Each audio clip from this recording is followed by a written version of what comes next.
Here it is, our 2016 Winnebago 26HE. It's got the Ford V10 5-speed.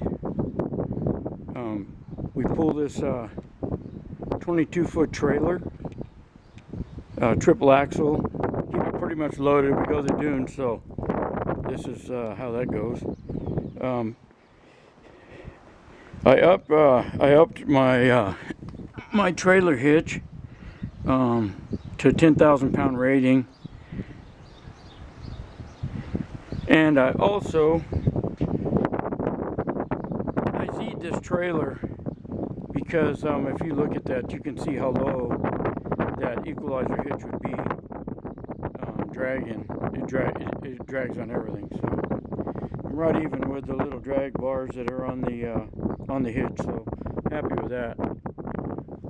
The trailer's pretty much set up and loaded. It's got couches and stuff inside, and it's actually pretty heavy. But with the triple axle on it, I'm 15,900 pounds worth of axles and tires, something like that.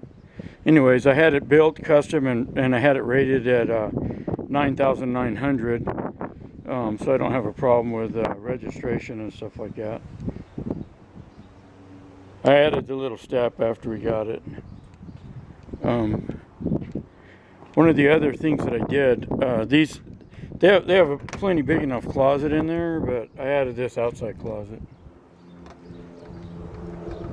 just to give extra the stuff that you usually take up too much room. Another thing I did was I had a problem with the tires and wheels, vibrations, shaking, all kinds of stuff. So I went to these G661 HSAs. They have this real heavy-duty sidewall and curb guard and stuff on it.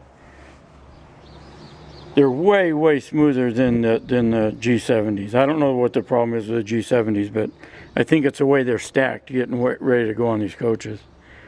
I took the stock rims and I had them checked, and they were so wobbly and out of round and causing vibrations. And I went to this American Force aluminum wheels, and it really helped out. One of the problems that I did notice with these motorhomes is they got 6 3/4 rims, the width, and they should actually be 7 1/2. Everything would work better if they were 7 1/2, but you can't get 7 1/2 anywhere, so that's where they stayed. 6 3/4. I thought I bought 3/4 wider than was stock because the guy told me that I had 6-inch rims, and then come to find out I already had 6 3/4. One of the other mods that I did on here is I redid the rubber on the doors, so I don't have the wind noise, and they close real easy.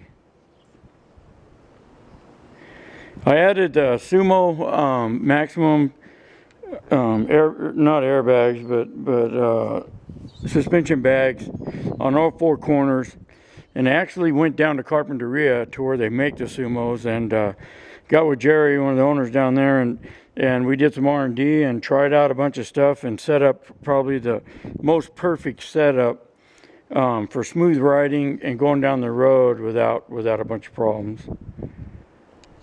Another thing I did do was when I got this coach, the wind noise was horrible. I mean, it just was like you had all the windows open or something. And I come out here with some clear caulking, and I went around this windshield, and a few of the places, like right here, this was all open, and wind noise, everything was just going up there. I do have all the guards on the windows, so I know someone's going to say that the wind noise was coming from there, but most of it went away. I think the rest of it's a beast. Is I don't think there's any insulation up on that top header. And as you can see, I put a glare guard on this big ass windshield because you could never ever drive this thing without the sun in your eyes, no matter what time it was. So I brought that glare down Anyway, that's it. Not a whole lot done out here. I usually like to take all these stickers off of them, but you know, it's a combination of paint and stickers and a mess, and it doesn't look bad, so I left it. But to me, I don't like the Easter egg look. I'd rather have it all one color or custom painted, maybe one or two colors, but not the whole rainbow of colors. The other thing that I don't know where I'm at on this idea, but I'm getting to where I don't even like these awnings out here. Every time I have a motorhome without awnings, I think I got to run out and get one. We've had this motorhome and the last 3 and never put the awnings out. It seems like every time you put the awnings out, the wind kicks up on the west coast and you got to go deal with it. And this one here is the easy one. You just push a button and it goes out. And I don't know, I just don't push the button, but I think I would like it better, like I don't know, some of the ones I've seen where the integrated, I think it was a Vesta or something like that, where they had that integrated in there. I'm not a fan of that thing glued and screwed to the side of the motorhome, and probably wouldn't mind if it wasn't even there. In fact, I might even take it off and store it so it'll still be like new some down the road. Anyway, like I said, the motorhome is what it is. It's a 26-footer. It's got the V10 power, 6-speed. I did the Bilstein shocks on it. I guess I forgot to say that. And I did a rear track bar. After doing the Sumos, I put the track bar on, take it off. It does absolutely zero.